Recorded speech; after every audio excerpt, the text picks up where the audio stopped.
UP में कन्नौज का case हो या अयोध्या रेप कांड, दोनों ही मामलों में आरोपी समाजवादी पार्टी से किसी न किसी तरह से लिंक्ड थे। लेकिन बड़ी बात यह थी कि दोनों ही मामलों में समाजवादी पार्टी पीड़ित के साथ खड़े होने के बजाय खुद को डिफेंड करती रही और आरोपियों को पहले ही क्लीन चिट देने का प्रयास होता दिखा।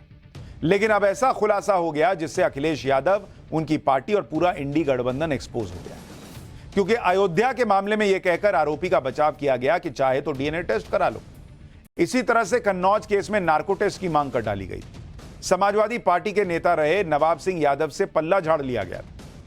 लेकिन अयोध्या केस में तो अखिलेश यादव ने खुलकर डीएनए टेस्ट की बात कही। अखिलेश यादव ने 3 अगस्त को सोशल मीडिया पर कहा था कि कुकृत्य के मामले में जिन पर भी आरोप लगा है उनका डीएनए टेस्ट कराकर इंसाफ का रास्ता निकाला जाना चाहिए, केवल आरोप लगाकर सियासत की बजाय। अगर डीएनए टेस्ट के बाद आरोप झूठे साबित हों तो सरकार के संलिप्त अधिकारियों को भी ना बख्शा जाए, यही न्याय की मांग है। अखिलेश यादव की पोस्ट से तो ऐसा ही लग रहा था कि वो पहले ही ये मानकर चल रहे हैं कि आरोप झूठे हैं और गैंगरेप में फंसा उनकी पार्टी का नेता सही है। अखिलेश यादव को लगा था कि वो डीएनए टेस्ट की मांग उठाकर मामले को दूसरी तरफ शायद मोड़ देंगे और यूपी के सीएम योगी आदित्यनाथ को घेर लेंगे। लेकिन सीएम योगी पर चला अखिलेश यादव का यह दांव उल्टा पड़ गया, क्योंकि अयोध्या और कन्नौज दोनों ही केस में योगी की पुलिस ने अखिलेश यादव की मन की मुराद पूरी कर दी। इन दोनों केस में डीएनए टेस्ट कराया गया और इसमें कन्नौज वाले केस में डीएनए टेस्ट की रिपोर्ट आ गई। जैसे ही ये डीएनए टेस्ट की रिपोर्ट आई, वो लोग एक्सपोज हो गए जो कह रहे थे कि ऐसे मामले में डीएनए टेस्ट करा लो, दूध का दूध पानी का पानी हो जाएगा। अब जब कन्नौज केस में डीएनए टेस्ट की रिपोर्ट आई तो अखिलेश यादव के नवाब सिंह यादव का डीएनए सैंपल पीड़िता से मैच हो गया।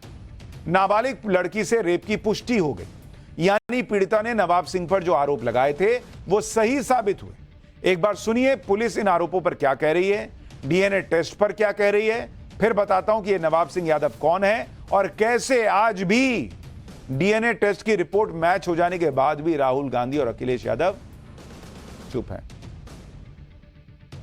उक्त प्रकरण में घटनास्थल से फॉरेंसिक एविडेंसेस कलेक्ट किए गए थे, जिसे एफएसएल भेजा गया था। एफएसएल से रिपोर्ट प्राप्त हो गई है जिसमें दुष्कर्म किए जाने की बात की पुष्टि हुई है, जिसमें कन्नौज पुलिस द्वारा अग्रिम विधिक कार्रवाई की जा रही है। यह नवाब सिंह और कन्नौज का क्या पूरा मामला है, यह फिर से आपको याद दिला देता हूं। कन्नौज केस में नवाब सिंह यादव को पिछले महीने 12 अगस्त को गिरफ्तार किया गया। एक लड़की ने पुलिस को फोन करके आरोप लगाया था कि नवाब सिंह यादव ने नौकरी दिलाने के नाम पर उसे अपने कॉलेज बुलाया और उसके साथ रेप किया। यही है भाई साहब। उसके बाद मौके पर पहुंची पुलिस ने नवाब सिंह यादव को गिरफ्तार किया था। उस दौरान एक महिला भी थी जो पीड़ित की बुआ थी। पीड़िता की बुआ का व्यवहार भी संदिग्ध था और घटना के बाद बुआ फरार भी हो गई। बाद में पुलिस ने बुआ को भी गिरफ्तार कर लिया था। जब यह घटना सामने आई तो पूरे यूपी में बवाल मच गई, क्योंकि इससे पहले अयोध्या में गैंगरेप का केस ऑलरेडी आ चुका था और इन दोनों मामलों में आरोपियों के तार समाजवादी पार्टी से जुड़े थे। तब अखिलेश यादव यह कह रहे थे कि ऐसे मामलों में डीएनए टेस्ट होना चाहिए। एक बार उनका पुराना बयान याद दिलाता हूं, फिर बताता हूं कि इस मामले में आज क्या हो रहा है। कोई पॉलिटिकल पार्टी, अगर समाजवादी पार्टी ये बात कहती है कि डीएनए टेस्ट होना चाहिए, कैसे मुख्यमंत्री हैं ये, इन्हें कौन राय दे रहा है? ये कानून किसका संशोधित है? ये इन्हीं का संशोधित कानून है 2023 का, जिसमें ये कहा गया है कि डीएनए टेस्ट होना चाहिए अगर 7 साल से ज्यादा किसी की सजा का कोई प्रावधान है तो क्या गलत मांगा? और उनके परिवार के लोग कह रहे हैं, और वहां भी पुलिस सच्चाई जानती है, हमारे पत्रकार साथी भी जानते हैं सच्चाई। वहां की पुलिस जब बीजेपी के इशारे पर और वो सच्चाई से अगर काम करना चाहते तो उन्होंने क्या किया? उन अधिकारियों के खिलाफ कार्रवाई कर दी। तमाम अधिकारी ऐसे हैं जो कह रहे हैं कि हमें तो नौकरी बचानी है, हम क्या करें? ये तो अयोध्या केस की बात थी जिसमें अखिलेश कह रहे थे कि डीएनए टेस्ट करा लो। इसी तरह से कन्नौज के मामले में जब अखिलेश की पार्टी फंसी तो कहा नार्को टेस्ट करा। तब ये लोग पीड़ित पर ही एक तरह से सवाल उठा रहे थे, जबकि इन्हें तो पीड़िता के साथ खड़े दिखना चाहिए था। लेकिन आरोपियों के समाजवादी पार्टी से कनेक्शन की बातें आई तो ये सब पीड़ित के साथ खड़े नहीं दिखे, बल्कि ऐसी बातें कर रहे थे जिससे आरोपियों को डिफेंस मिल रहा था। सुनिए कन्नौज वाले मामले में कैसे समाजवादी पार्टी के नेता पीड़िता पर ही सवाल उठा रहे थे एक तरीके से और नार्को टेस्ट कराने की बात कर रहे थे। नवाब सिंह समाजवादी पार्टी के पुराने नेता हैं और अभी मैंने वहाँ के एसएसपी की बाइट सुनी इस पर। कौन सी नौकरी थी जो 15 साल की बच्ची जो है वो रात में उनसे मांगने गई थी और सुबह उनकी बुआ की भी बात हो गई थी। 4-5 साल से वो जानते भी थे। साजिश लग रही है। हम चाहते हैं कि वास्तव में नार्को टेस्ट हो। अब बताइए, पीड़िता पे ही सवाल उठ रहे थे कि कौन सी नौकरी मांगने रात में गई थी। साजिश लग रही है, नार्को टेस्ट होना चाहिए। अरे बॉस, डीएनए टेस्ट आ गया। अब बताइए, कन्नौज वाले मामले में समाजवादी पार्टी इसलिए एक्टिव हो गई थी क्योंकि आरोपी का समाजवादी पार्टी से गहरा कनेक्शन था, उसका बड़ा रसूख भी था। आरोपी नवाब सिंह यादव कौन है, उसका क्या रसूख है, वो आपको याद दिलाता हूं। जब अखिलेश यादव यूपी के सीएम थे तो नवाब सिंह यादव को कन्नौज में मिनी सीएम कहा जाता था। कन्नौज में समाजवादी पार्टी के बड़े नेता के तौर पर उसकी पहचान थी। नवाब सिंह यादव को किंग मेकर तक कहा जाता था। नवाब सिंह यादव डिंपल यादव का सांसद प्रतिनिधि भी रहा है। अखिलेश जब कन्नौज से सांसद बने तो नवाब सिंह यादव समाजवादी पार्टी में शामिल हुआ। नवाब सिंह यादव समाजवादी लोहिया वाहिनी का जिला अध्यक्ष भी रह चुका है। लेकिन जब नवाब सिंह यादव पर गंभीर आरोप लगने लगे तो समाजवादी पार्टी ने कह दिया कि उनका नवाब सिंह यादव से कोई लेना देना नहीं है। अच्छा, नहीं लेना देना था तो हंगामा करते, बोलते कि इसको सजा दीजिए, पीड़िता के साथ तो खड़े होते। वहां तो नार्को टेस्ट की मांग होने लगी। अच्छा, कुछ ऐसी तस्वीरें भी सामने आई जिन्होंने समाजवादी पार्टी के नेताओं के दावों की पोल खोली। इस तस्वीर को देखिए, इसमें नवाब सिंह यादव समाजवादी पार्टी के अध्यक्ष अखिलेश यादव के साथ नजर आ रहा है। एक और तस्वीर जिसमें नवाब सिंह यादव, अखिलेश यादव और कन्नौज से सांसद रह चुकी उनकी पत्नी डिंपल यादव सब दिख रहे हैं। अब इस तस्वीर को देखिए, इसमें नवाब सिंह यादव अखिलेश के चाचा शिवपाल के कार्यक्रम में बैठा हुआ है। मतलब हर कार्यक्रम में नजर आ रहा है, लेकिन हमारा कोई लेना देना नहीं। कन्नौज केस के बाद सोशल मीडिया पर उसकी भी एक तस्वीर वायरल हो रही है। यह तस्वीर बहुत कुछ बोल रही है क्योंकि इस तस्वीर में राहुल गांधी और अखिलेश की ज्वाइंट रैली में नवाब सिंह यादव उनके मंच पर बैठा हुआ पीछे नजर आ रहा है। इन सारी तस्वीरों से दिखता है कि नवाब सिंह यादव का कनेक्शन अखिलेश यादव से उनकी पार्टी से रहा है। नवाब सिंह यादव का सच सामने आने के बाद सीएम योगी का वो बयान वायरल हो रहा है जिसमें वो लाल टोपी के काले कारनामों का जिक्र कर रहे थे। सुनिए, सीएम योगी ने 4 दिन पहले जो कहा था, अब लोग याद दिला रहे हैं कि डीएनए टेस्ट में होना गया साबित जो योगी ने कहा था। सुनिए, अगर इनके इतिहास के पन्नों को लड़ते हुए आप जाएंगे तो बहनों और भाइयों, काले कारनामों से इनका पूरा इतिहास भरा पड़ा है। लाल टोपी है लेकिन काले कारनामों के लिए लोग जाने जाते हैं और इसीलिए मैं आपको एहसास कराने के लिए आया हूं, इस सीसा मऊ को सीसा मऊ ही बने रहने दीजिए। कन्नौज रेप कांड पर बड़ा खुलासा होने के बाद से बीजेपी अखिलेश यादव पर हमलावर है। वो अखिलेश यादव से इस्तीफा मांग रही है। दूसरी तरफ समाजवादी पार्टी ये कहकर अपना बचाव कर रही है कि सिर्फ नवाब सिंह यादव की बात ही क्यों की जाए। एक बार बीजेपी और समाजवादी पार्टी के नेता क्या कह रहे हैं, जरा उनकी बातें सुन लीजिए। समाजवादी पार्टी के नेता अखिलेश यादव का अति प्रिय नवाब ब्रांड, जो कन्नौज का नवाब ब्रांड है जिसने बलात्कार किया है, उसका डीएनए मैच हो गया है। अखिलेश यादव को तुरंत इस्तीफा देना चाहिए क्योंकि अखिलेश यादव उसके लिए कह रहे थे कि उसका नार्को टेस्ट कराया जाए, उसके बारे में जांच की जाए। समाजवादी की प्रवक्ता ने कहा कि 15 साल की लड़की रात के 11 बजे नौकरी लेने क्यों मांगने गई थी, उसकी इज्जत पे और अस्मिता पे हमला किया।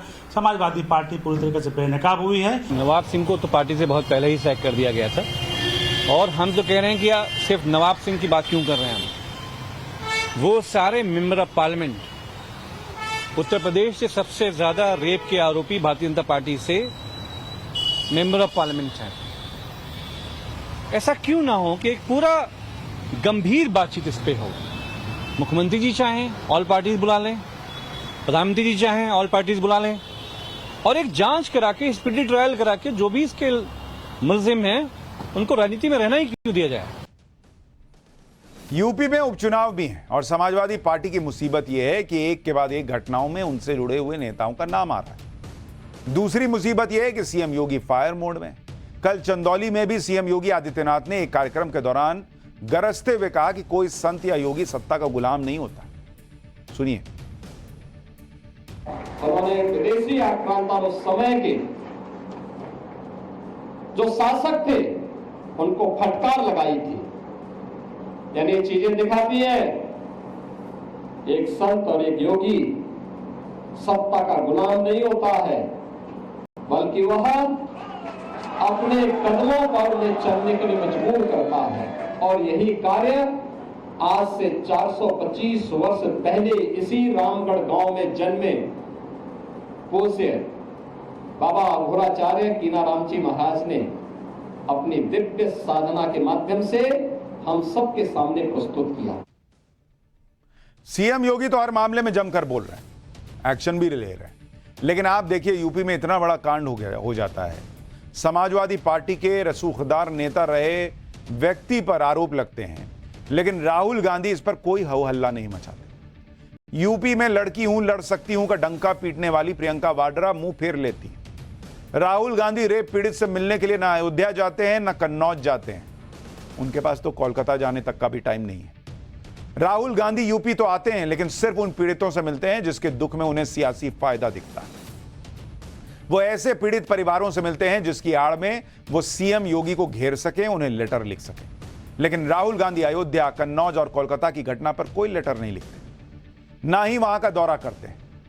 बंगाल में जघन्य अपराध पर तो राहुल गांधी और अखिलेश यादव ममता बनर्जी का नाम तक नहीं ले पाए बॉस।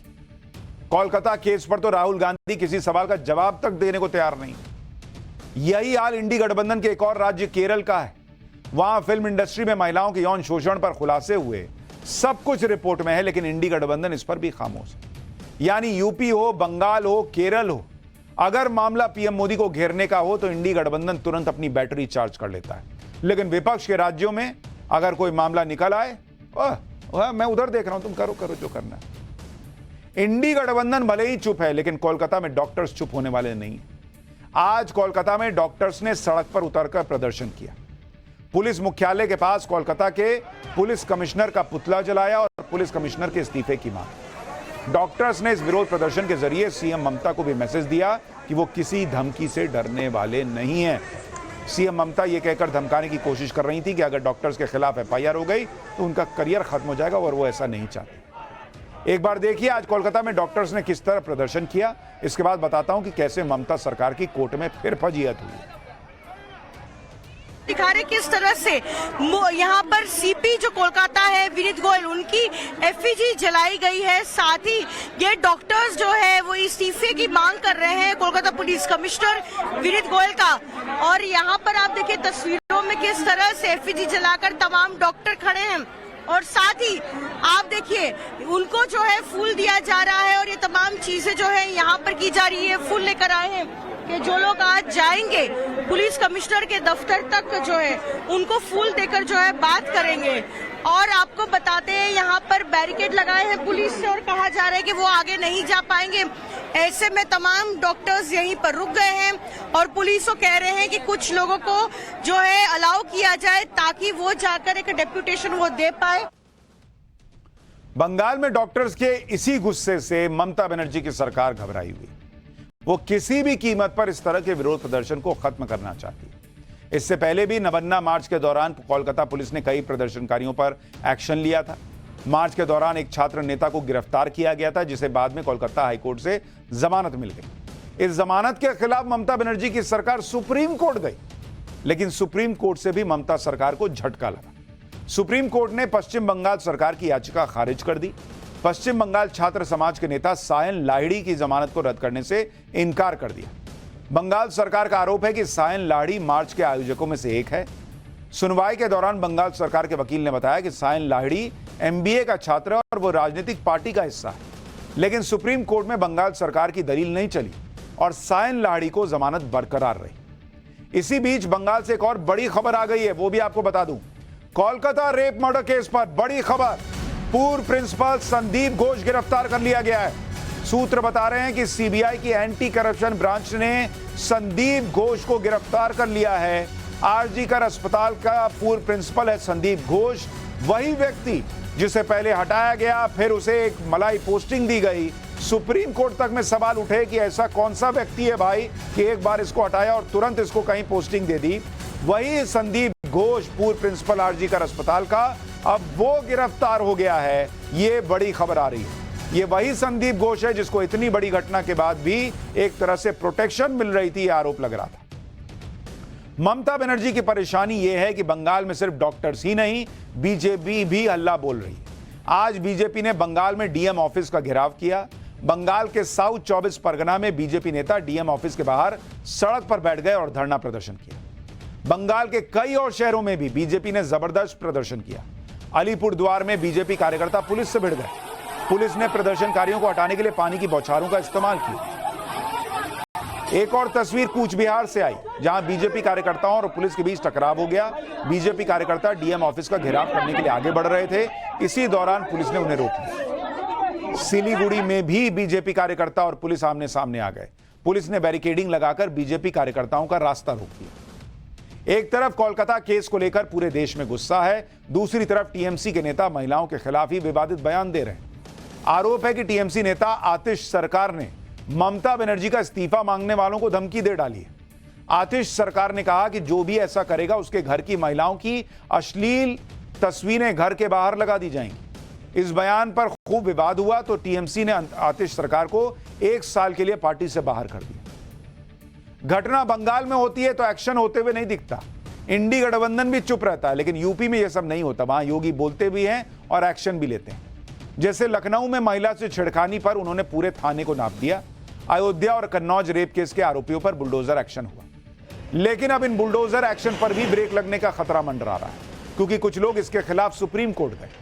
बुलडोजर पर सुनवाई के दौरान सुप्रीम कोर्ट ने कहा कि सिर्फ इसलिए किसी का घर कैसे गिराया जा सकता है कि वो आरोपी है। अगर कोई दोषी भी है तो भी घर नहीं गिराया जा सकता। किसी लड़के की गलती की सजा उसके पिता को देना सही नहीं हो सकता। हालांकि सुप्रीम कोर्ट यह भी साफ साफ कह रहा है कि जो वो अवैध निर्माण या पब्लिक प्लेस पर अतिक्रमण का बचाव नहीं कर रहे, फिर चाहे पब्लिक प्लेस पर कोई धार्मिक स्ट्रक्चर ही क्यों ना हो। सुनवाई के दौरान केंद्र सरकार की तरफ से कहा गया कि हम तभी कार्रवाई करते हैं जब कानून का उल्लंघन होता है। ऐसा नहीं है कि अगर कोई आरोपी अपराध में शामिल हो गया तो उसके घर को गिरा दिया जाता है। सिर्फ अवैध निर्माण है तभी जो है बुलडोजर एक्शन हो रहा है। यूपी में जिन लोगों पर कार्रवाई हुई उन्हें अवैध निर्माण को लेकर पहले ही नोटिस जारी किया गया था। अंत में कोर्ट ने सभी पक्षों से सुझाव मांगे हैं और कहा कि वो देश भर के लिए बुलडोजर एक्शन पर गाइडलाइंस जारी करेंगे। इस पर अगली सुनवाई 17 सितंबर को होनी। यानी हो सकता है जिस बुलडोजर एक्शन से एक डर पैदा हो रहा था, उस बुलडोजर एक्शन पर भी गाइडलाइंस के जरिए या तो उसकी रफ्तार धीमी हो या ब्रेक लग जाए।